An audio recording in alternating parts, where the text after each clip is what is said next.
유구한 역사와 지중해의 아름다움을 품은 이탈리아. 그러나 가이드책을 펴면 마치 공부를 해야 할 것처럼 살짝 어지러워지는데요. 그래서 준비했습니다. 이탈리아 여행 감자 봐주는 동영상. 이탈리아의 정식 명칭은 이탈리아 공화국으로 로마를 수도로 한 유럽 중남부에 위치한 나라입니다.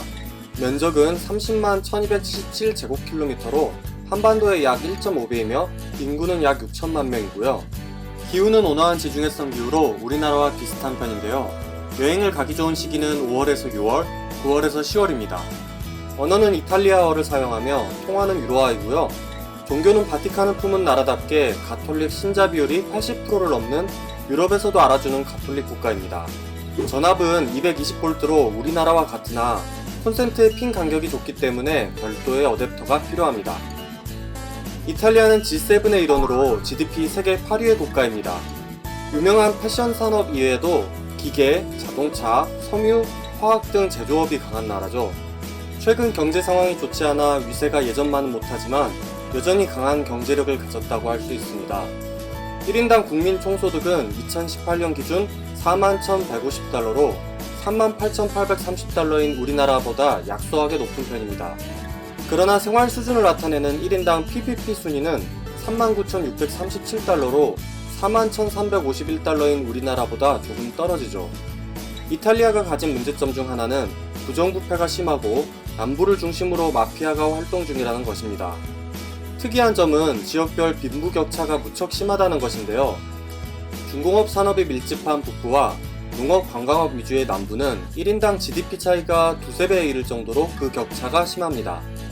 밀라노가 있는 북부는 프랑스, 독일 수준의 높은 경제력을 갖고 있으나 나폴리가 있는 남부는 그리스, 포르투갈과 같은 낮은 경제 수준을 갖고 있죠. 이로 인해 지역 감정도 무척 안 좋은 편인데요. 애초에 이탈리아의 통일은 1861년에 이루어져 비교적 최근이고 그 전까지 하나의 나라라는 동질감이 있던 역사가 아니었습니다. 그런데 북부와 남부가 넘사벽 수준으로 경제적 차이가 심하니 서로 사이가 좋을 리가 없죠. 이탈리아의 배경을 살펴봤으니 이제 이탈리아의 주요 관광지를 살펴볼까요? 로마. 역시 무수한 역사 유적지를 품고 있는 로마를 빼놓을 수 없습니다. 로마 제국의 영광을 품은 콜로세움, 그 역사가 시작된 팔라티노 언덕, 고대 로마의 정치, 경제, 사회의 중심지였던 포로 로마노, 바로크 형식의 걸작으로 꼽히는 트레비 분수 등 볼거리가 무척 많은 도시입니다. 지금도 땅만 파면 유적이 발견된다는 역사의 도시 로마. 특히 오드리 헵번의 로마의 휴일을 보고 간다면 영화의 이야기가 살아 숨쉬던 곳들을 보는 재미가 더해지겠죠. 바티칸. 로마의 품 안에 있는 바티칸은 세상에서 가장 작은 나라이자 전 세계 가톨릭의 중심지입니다. 가톨릭을 대표하는 성 베드로 대성당과 흔히 천지창조라고 불리는 시스티나 소성당의 천장화, 그리고 최후의 심판 등이 있어요. 당대 최고의 예술가들의 작품이 즐비하고 유럽의 역사에 중요한 족적을 남긴 곳인 만큼 로마에 갔다면 결코 빼놓을 수 없는 곳입니다. 폼페이.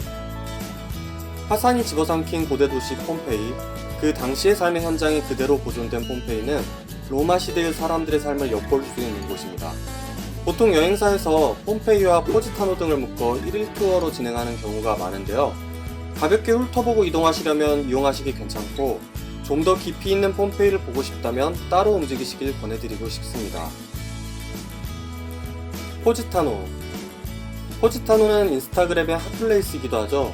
지중해가 펼쳐진 포지타노의 아름다움이 많은 사람들을 끌어들이고 있습니다. 사랑스럽고 달달한 노래들이 잘 어울리는 곳이고요.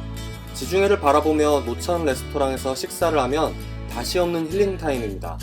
제가 묵었던 포지타노의 숙소를 영상으로 따로 올렸으니 관심 있으신 분은 위에 카드를 눌러서 살펴보세요. 개인적으로 너무 좋았던 곳이어서 놓치지 마시라고 말씀드리고 싶네요. 카프리. 푸른 동굴이라는 아름다운 동굴과 지중해의 조합이 인상적인 곳입니다. 몬테솔라로 케이블카를 타고 전망대에 올라가면 아름답게 펼쳐진 카프리의 경치가 여러분을 맞이합니다. 오픈카 택시를 타고 카프리를 둘러보는 재미도 쏠쏠하죠. 카프리의 명소인 푸른 동굴은 그날의 날씨에 영향을 많이 받기 때문에 날씨가 좋기를 기원하세요. 피렌체. 초기 르네상스 건축의 걸작으로 꼽히는 두오모가 반기는 피렌체. 옆에는 서양 회화의 아버지로 불리는 조토가 설계한 조토의 종탑이 있습니다. 르네상스를 대표하는 작품들을 전시하는 우피치 미술관에서 책에서만 보던 걸작들을 만나보세요. 근처에 있는 피사에 들려서 말로만 듣던 피사의 사탑에서 멋진 사진도 남겨야죠. 저녁에는 맛좋기로 유명한 피렌체 스테이크를 놓치지 마시고요. 티본 스테이크를 정말 맛있게 먹었어요. 여성분들이 많이 찾는 명품 아울렛 더몰도 근처에 있는데요.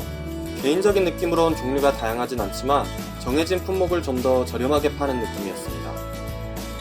칭퀘테레. 해안가 절벽에 예쁘게 자리 잡은 5개의 마을 칭퀘테레. 마을을 연결하는 하이킹 코스를 걷다 보면 지중해의 아름다움을 제대로 느낄 수 있죠. 개인적으로 포지타노와 꽤 겹치는 느낌이라 일정이 짧다면 둘 중 하나를 고르면 좋을 것 같고, 넉넉한 일정이라면 연속되지 않은 일정으로 배치하시면 좋을 것 같아요. 베네치아. 노래도시 베네치아는 아름다운 항구도시입니다. 6세기경 이민족을 피해 이주해온 피난민이 갯벌에 수백만 개의 말뚝을 박아 기초를 만들고 도시를 세운 것이 현재에 이른 것입니다. 이후 10세기경부터 지리적 이점을 이용하여 동서무역을 하여 큰 부를 축적하고 산 마르코 대성당의 황금빛 모자이크와 듀칼레 궁전을 비롯해 나폴레옹이 찬사를 보냈던 산 마르코 광장 등을 지었습니다. 수상버스를 타고 이동하며 물의 도시를 만끽하는 것은 색다른 경험이 될 테죠. 밀라노. 이탈리아 패션의 중심지 밀라노. 화려한 명품의 거리들을 걷다 보면 나도 모르게 손이 갈지도 모르죠. 고딕 양식으로 지은 두오모 중 세계에서 가장 큰 밀라노 두오모도 놓치지 말아야죠. 밀라노는 잘 사는 도시의 느낌이어서 특색이 강한 다른 관광지에 비해서는 심심할 수도 있어요. 하지만 문화 역사 위주의 다른 도시 관광에서 한숨 쉬며 여행하기에 좋은 도시일 수 있을 것 같습니다. 도움이 되셨다면 구독과 좋아요, 댓글 남겨주시고 앞으로의 영상도 놓치지 말아주세요. 감사합니다.